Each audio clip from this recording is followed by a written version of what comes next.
Alrighty guys, welcome to this tutorial on how to build your own candles out of lamps. Pretty easy. So we're going to start with a 2-inch PVC pipe from Home Depot, and I like the thicker ones, they're just sturdier.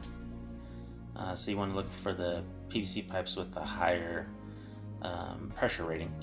So right now I'm sanding down the base of my lamp just to give the PVC pipe something to glue onto, so it's not just the metal. When you sand it down, you rough it up, give it a little bit of texture, just gives the glue something to grab onto, as well as getting off any oils that might be on there.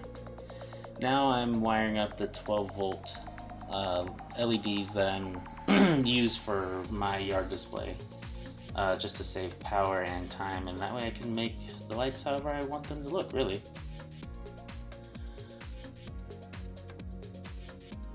And you're just going to use basic wiring techniques, or just use the actual lamp parts themselves and a store-bought flicker bulb, which I'll show you later in the video. Super simple, easy. Kia's just running around like crazy, like normal. Getting into trouble. Get out of here. Also, the bracelets that I'm wearing is the hashtag Vegas Strong, because obviously we live here in Las Vegas, and then also the Haunt Junkies people sent us a nice little goodie bag of gifts, so you guys can check out them and their podcasts and stuff. It looks like I almost got the wiring all together here. One thing that you always want to do when you are using these LEDs is make sure you check all your LEDs first. One, from the outside they all look like the same color. So you want to make sure, one, that you have the right color that you want, because I've totally done that. Wired up an entire project without checking, and then either A, you have the wrong color, or B, it doesn't even work at all. So save yourself the headache and check all your LEDs before you start wiring. But now that I have it wired up and everything works, I am now heat shrinking the outside just to better protect everything and kind of keep it all together and keep the lights from sliding around, just keep the shape that I want. And I'm kind of doing, I guess, kind of like a star pattern, sort of, I guess. So I have 4 yellow LEDs on the outside and 1 orange one in the middle. Oh, Mr. Winston, hi Winston!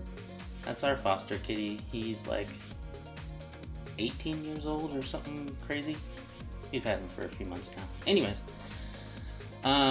so 4 LEDs, with 1 orange in the middle gives a really good fire effect and enough brightness to be visible from a distance. And then I just run my cord through the lamp, wire it all together. I'll throw some heat shrink on there or something, maybe, or tape it, one or the other.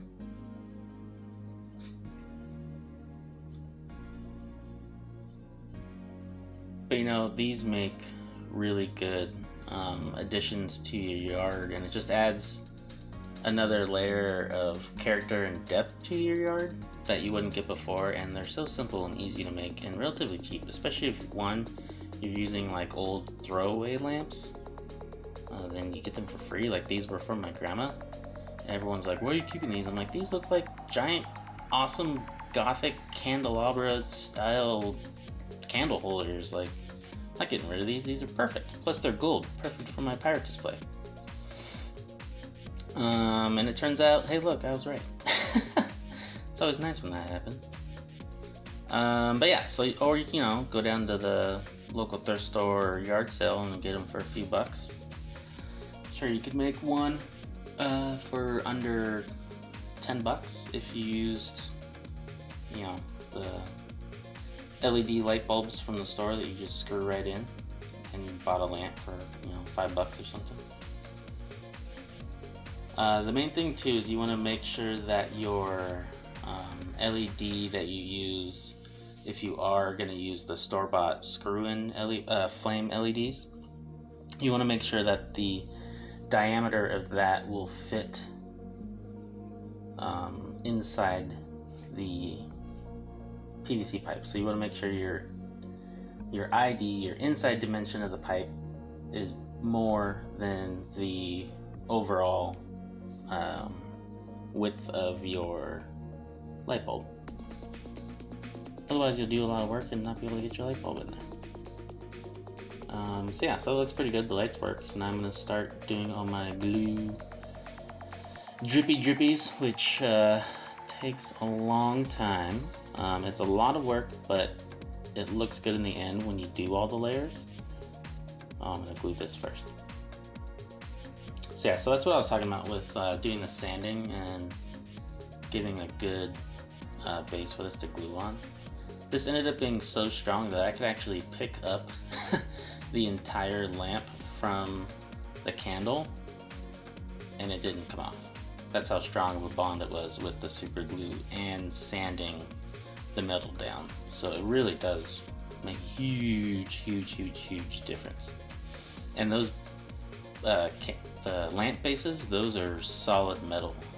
I mean, well, not solid, they are hollow in the middle, but they're like a cast like iron or something. I don't know, they're pretty damn heavy.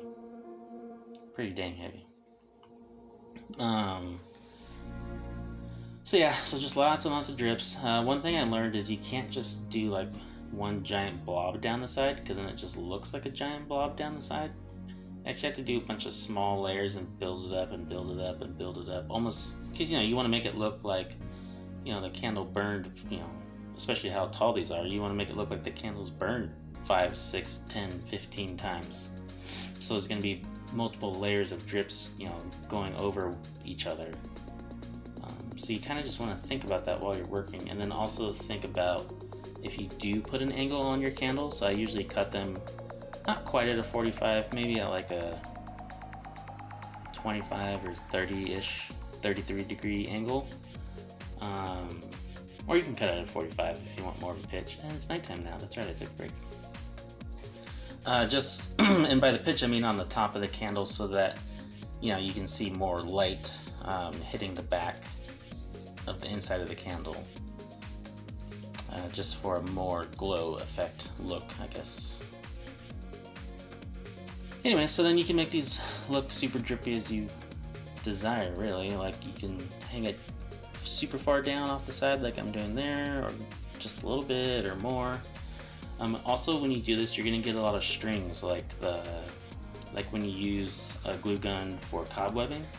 It's going to look cool, and I know what you're thinking. Oh, that looks awesome. It's looking like it's already all haunted, but you're going to paint this. So you need to get all of those little strings off there as much as you can, because after you paint this, they're going to pop out and it's going to ruin the effect. And I'll show you in a little bit what that looks like. So right now I'm taping off all the gold parts.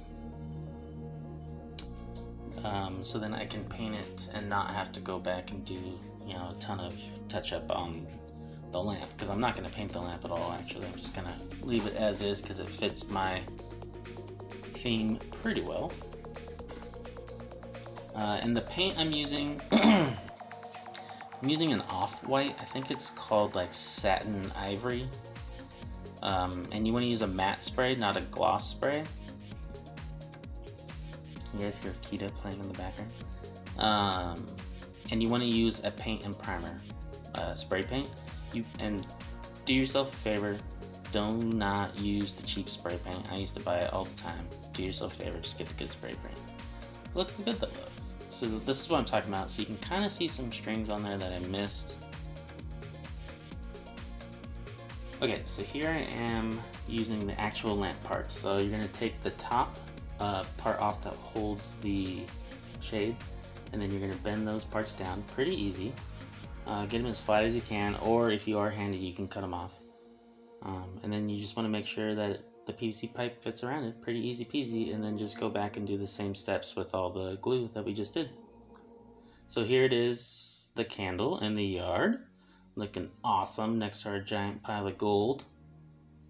So happy with how these turned out. So I'm also going to make, a lot more of these, and then I'll maybe even go back and add some aging to them with a little bit of a black wash, like a really light black watered down paint. Just age them up a little bit, but super happy. I'm really hope you guys liked it, and make sure you guys like and subscribe. See you guys later. Thanks for watching. Bye!